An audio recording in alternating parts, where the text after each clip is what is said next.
السلام علیکم ورحمۃ اللہ وبرکاتہ۔ وعلیکم السلام ورحمۃ اللہ وبرکاتہ۔ کیا حال ہے سب کا؟ الحمد للہ، نحمده ونصلی علی رسولہ الکریم، اما بعد فاعوذ باللہ من الشیطان الرجیم، بسم اللہ الرحمن الرحیم، رب اشرح لی صدری ویسر لی امری واحلل عقدۃ من لسانی یفقہوا قولی۔ استفسار کا کیا معنی ہے؟ کسی مسئلے کا جواب معلوم کرنا، کسی چیز کی وضاحت طلب کرنا۔ کیا فرماتے ہیں ائمہ دین اس مسئلے میں کہ ایک شخص مصیبت میں گرفتار ہے، مصیبت کا نام نہیں لیا اس نے، کیا مصیبت تھی؟ اس کی مایوسی اور نا امیدی نہایت بڑھ چکی ہے، یعنی جو چیز حاصل کرنا چاہتا وہ حاصل بھی نہیں ہوتی اور دل سے اس کی خواہش بھی نہیں جاتی، اور وہ سمجھ رہا ہے کہ اگر یہ مصیبت اور ابتلا یعنی آزمائش یوں ہی رہی تو اس کی دنیا اور آخرت دونوں تباہ ہو جائیں گی۔ دنیا کیسے؟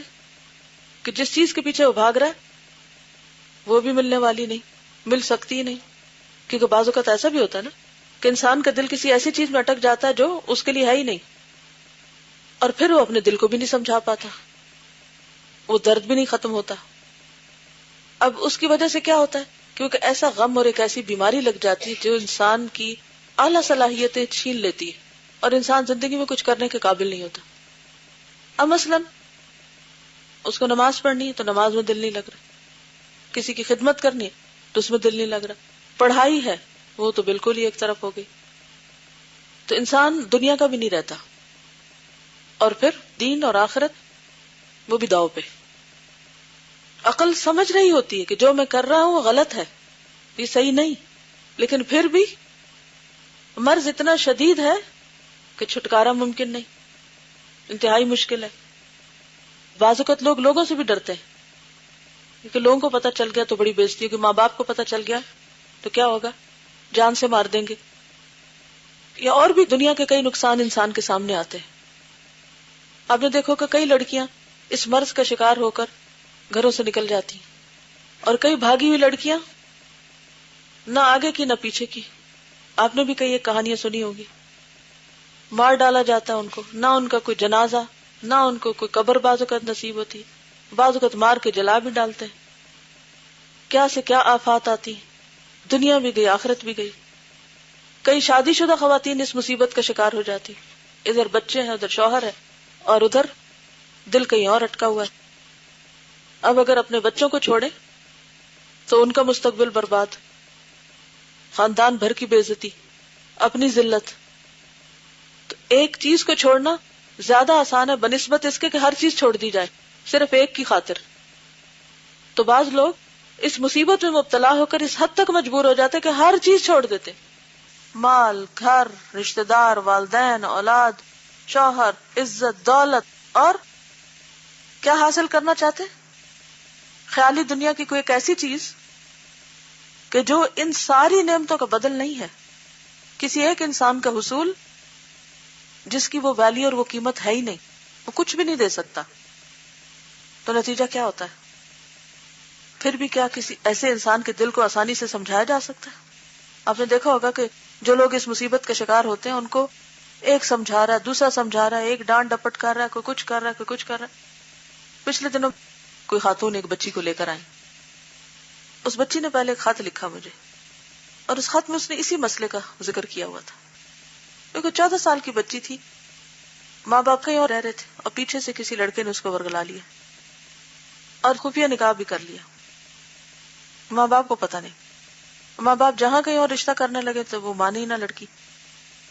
اب جب پتہ چلا ماں باپ کو، انہوں نے لڑکے کا پتہ کیا، وہ اس قابل ہی نہیں تھا کہ اس سے بچی کی شادی کی جائے، کیونکہ کسی کے ساتھ شادی کرنا جو ہے کہ بہت بڑی ذمہ داری کی بات ہوتی ہے، ایسی تھوڑی ہوتا ہے کہ انسان کسی کے ساتھ بھی اپنی بیٹی کو رخصت کر دے جو اس کی ذمہ داری نہ لے سکے۔ اینیویز لمبی سٹوری ہے، لیکن اس بچی نے جو اپنا حال لکھا ہوا تھا وہ اتنا دردناک تھا کہ میں کچھ بھی کر لوں میں اس لڑکے کو نہیں بھلا پا رہی، مجھے پتا ہے کہ وہ میرے حق میں ٹھیک نہیں، لیکن یہ مصیبت جاتی نہیں۔ ماں ہے تو وہ رو رہی ہے، باپ ہے تو وہ پریشان ہے، نہ کوئی دھمکیاں اثر کر رہی، نہ کچھ اور اثر کر رہا ہے۔ سوکھ کے کانٹا ہوئی تھی لڑکی، بالکل جیسے بیمار ہوتا ہے نا انسان، بیمار، نہ کوئی نصیحت اثر کر رہی، نہ کوئی پیار، نہ کوئی ڈانٹ، نہ کوئی مستقبل کا خوف. جیسے کہ دیوانہ نہیں ہوتا انسان کہ نہ میں کھا سکتی ہوں، نہ میں سو سکتی ہوں، نہ میں یہ کر سکتی ہوں، نہ میں وہ کر سکتی ہوں. اس سے بڑی بیماری کوئی ہوگی؟ اس سے بڑی آفت، اس سے بڑی مصیبت کوئی ہوگی؟ لیکن شیطان چونکہ انسان کا سری دشمن ہے تو بسا اوقات انسان کو ایسی ہلاکت میں دھکا دیتا ہے جا کے، ایک حرام چیز کو، ایک بدترین چیز کو خوبصورت بنا کے دکھاتا ہے کہ ہر چیز انسان داؤ پہ لگا دیتا ہے اور اپنی ہلاکت کی پرواہ نہیں کرتا. آپ نے دیکھا ہوگا کہ بعض لوگ خودکشی کر لیتے ہیں. ایسی کہانیاں بھی پڑھی ہوگی اور اخباروں میں دیکھی ہوگی آپ نے. اب آپ کو پتا ہے کہ خودکشی کی سزا کیا ہے؟ کسی انسان کی خاطر اپنی جان دینا. اور پھر آپ دیکھیں کہ اس کے پیچھے کس قدر شیطان کا دھوکہ ہے اور بلا ہے کہ ایسے سے خوبصورت گانے کہ پتہ نہیں جان دے دیں گے ہم یا مر جائیں گے اور پتہ نہیں کہاں سے کیا ہو جائے گا. اس قسم کی باتیں اتنے خوبصورت بول اور اتنے خوبصورت راگوں میں بیان کی جاتی ہیں کہ انسان سمجھتا ہے کہ شاید زندگی ہے تو یہی، یہ جنت ہے. عشق کی آگ میں جلنا کیا ہے؟ جہنم میں جانا. تو اس جہنم کو شیطان کیا بنا کے دکھاتا ہے؟ جنت بنا کے دکھاتا ہے. لیکن کون سمجھائے کہ عقل تو کام ہی نہیں کر رہی. لیکن اس سارے بلا کے باوجود کچھ لمحات اور وقفے ایسے آتے ہیں کہ انسان کیا سوچتا ہے، کیا چاہتا ہے کہ کوئی علاج ہو اس کا. میں نے کیا سب کو مصیبت میں ڈال رکھا ہے، میں ٹھیک کیوں نہیں ہو جاتا؟ پھر وہ کسی سے ڈسکس نہیں کر سکتا اس مصیبت کو کسی کے آگے، کیونکہ جس کو بتایا وہ کہے گا ہاں یعنی وہ سننے سے پہلے ہی، مر جاننے سے پہلے ہی ڈانٹ ڈپکار شروع کر دے گا. یعنی اگر کسی کو ایسی مصیبت کا سامنا ہے تو کوئی ہے جس کے پاس جا کے وہ روئے اور وہ اس کا کوئی حل پیش کر سکے؟ دل کس کے ہاتھ میں؟ اللہ کا. تو اس کا یہ مطلب نہیں دل اللہ کے ہاتھ میں تو ہم بھٹکے رہیں، ہم اپنے آپ کو جسٹیفائی کر لیں، کیونکہ یہ بھی ہمیں شیطان سجھاتا ہے. دیکھو دل چونکہ اللہ کے ہاتھ میں، اب اگر اللہ نے تمہیں بھٹکا دیا ہے تو پھر تم سیدھا راستہ کہاں سے پاؤ گے؟ ہاں تو پھر اللہ ہی سے رجوع کرنے کی ضرورت ہے نا، اللہ ہی کی طرف پلٹنے کی ضرورت ہے. انسانوں کے پاس شاید آپ کو علاج نہ ملے. اس کا علاج تو بکرات اور سکرات کے پاس بھی نہیں تھا. دنیا میں کسی کے پاس ہے ہی نہیں، نہ کوئی سائیکالوجسٹ، نہ کوئی سائیکیٹرسٹ، نہ کوئی طبیب، نہ کوئی حکیم، نہ کوئی ڈاکٹر، نہ کوئی انسان، کوئی نہیں اس مرض کا علاج کر سکتا. یہ لا علاج مرض ہے سوائے ایک ہستی کے جس کے پاس دوائی شافی ہے. لیکن ایسی بیماری میں سب سے زیادہ وہی ہستی بھولتی ہے، پھر اسی کو پیچھے کر دیا جاتا ہے. شیطان ادھر جانے ہی نہیں دیتا کہ اگر اس کے دل میں اللہ کی محبت آ گئی تو یہ تو میری جال سے نکل جائے گا، لہذا وہ ادھر جانے ہی نہیں دیتا، اس کے لیے خالص ہونے ہی نہیں دیتا. تو وہ کہتے ہیں کہ ایک شخص مصیبت میں گرفتار ہے، اس کی مایوسی اور نا امیدی نہایت بڑھ چکی ہے اور وہ سمجھ رہا ہے کہ اگر یہ مصیبت اور ابتلا یوں ہی رہی تو اس کی دنیا اور آخرت دونوں تباہ ہو جائیں گی.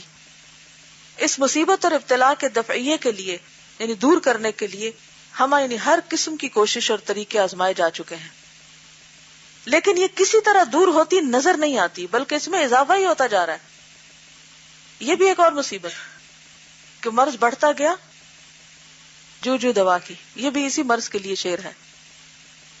حافظ و ناقد شیخ شمس الدین ابو عبداللہ محمد بن شیخ صالح ابو بکر المعروف بابن قیم رحمہ اللہ تعالی سے دریافت کیا گیا کہ اس قسم کی مصیبت اور ابتلا کے دفعیے کے لیے کیا تدبیر اختیار کی جائے اور کون سا طریقہ اختیار کیا جائے کہ اللہ تعالیٰ اپنے اس بندے پر رحم فرمائے، کیونکہ جو کسی بندے پر رحم کرتا ہے اور مصیبت میں اس کی اعانت و امداد کرتا ہے خدا اس کی اعانت کرتا ہے.